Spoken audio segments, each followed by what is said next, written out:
给大家演示一下玩牌九的出签设备。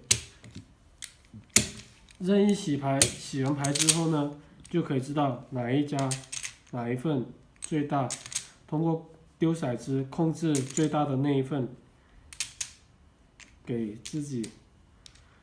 我们现在来给大家演示一下，洗好牌随便洗。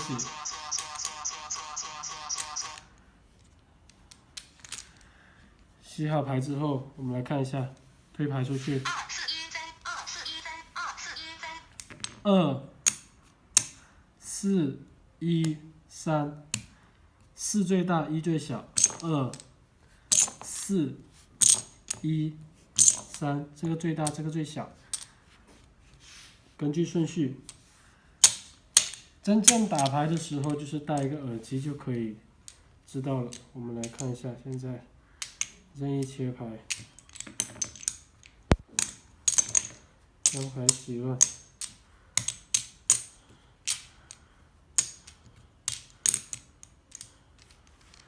洗好之后推出，速度非常快，3、4、2、1， 3、4、2、1，对吧？